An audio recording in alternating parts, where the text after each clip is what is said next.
प्रसन्न येसा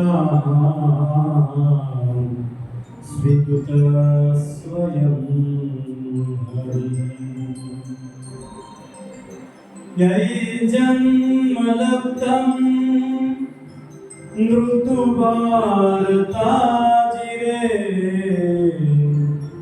मुकुन्द सेवो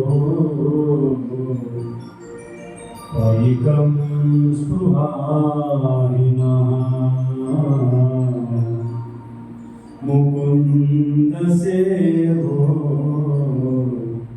परिकं स्पृहारिणः। આટલી વાત સાથે અહીંયા સ્કંદ 5 સમાપ્ત થાય છે. સ્કંદ 6 ની શરૂઆત કરી હતી પૂર્વે પ્રભુ નામ સંકીર્તન આપણે સૌ શ્રવણ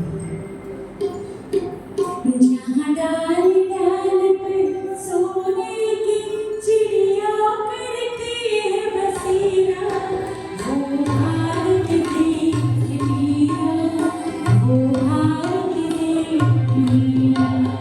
जहाँ सत्य अहिंसा और धर्म का कदम लगता मेरा, वो भारत देश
मेरा, वो भारत देश मेरा।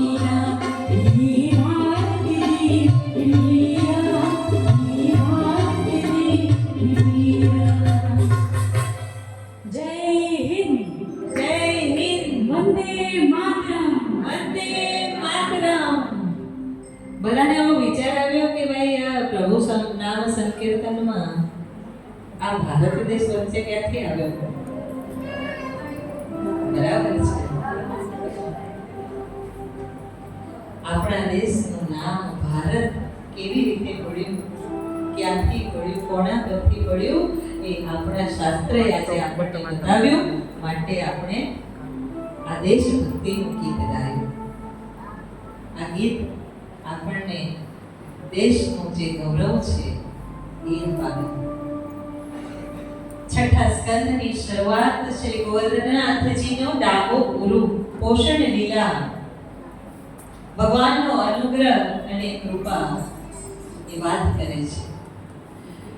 પરમાત્મા અને પરમાત્માનો અનુગ્રહ અલૌકિક છે. પરમાત્મા પોતાના ભક્તોને યોગ્ય સ્થાન આપી મર્યાદા સ્થાપન કરી ભક્તોની અલૌકિક રીતે રક્ષા કરે છે.